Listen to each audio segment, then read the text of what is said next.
It's really important that we understand our capabilities, both in our personal lives and in our professional lives. And here's a way that we can, in a semi-structured format, start unpacking and being able to communicate to others our capabilities and what we bring to a particular context. So I start off by suggesting that you overall think of a title for this capability story. That way you can put it together. However, I suggest that you leave the title right to the end. Insights will come up along the way. So this is how the template is structured. So the title, what are the drivers or the symptoms? Why in this particular story? What happened that was making this necessary? What initiated this process? What was going on around you? What was the organization's response to what you did? Was it recognized, etc.? What did you learn? Absolutely important and critical here, this learning element. Why was this important? Who did it impact? What did it impact? And how it will impact and matter going forward? And finally, when you finish those, start thinking about, okay, so what were the capabilities? What were those true, what I'm really good at in this kind of situation with this driving it, that I can actually understand and communicate as a capability or a capability set.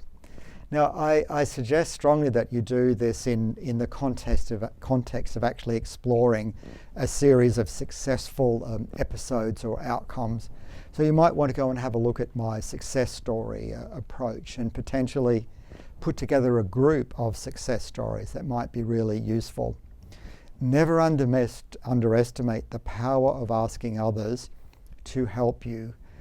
Often in this process, sharing your capability story and sharing your success story will start to unpack how others see you in context and help you truly make explicit and be able to communicate and leverage those capabilities. So here are some tips that are useful for you, I believe, as you put this together. Now, I've suggested here that you leave the title of the story until later. So what did you learn? So what did you actually notice around you? Who else was involved? What was actually going on? These are really important because it tells us a little bit about in what context, how you make decisions and in what manner. What was going on around you? Was it calm? Was it frenetic? Was there some kind of apathy that needed motivation?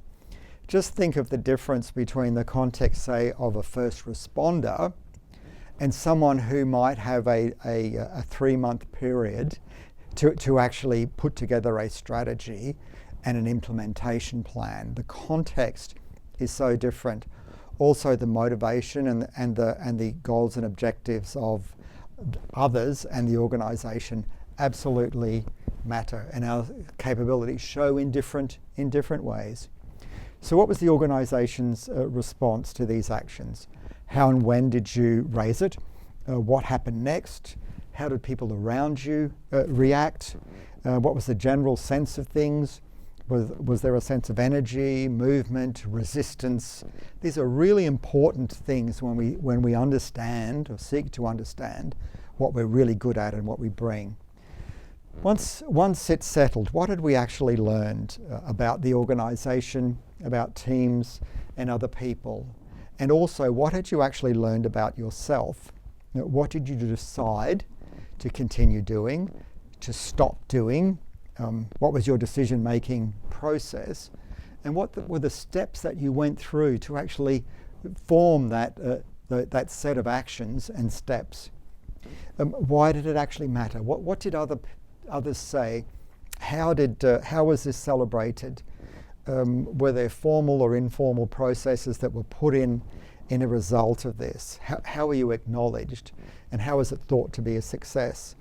For some of us, for example, our preference really is that we quietly get on and make things happen. And that's part of our capability set. For others, it's absolutely being out front, leader of the pack, inspiring and motivating.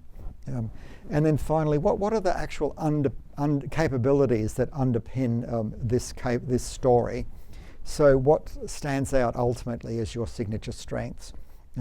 What might be an important contribution that you can continue to make in your teams, in other parts of the organization?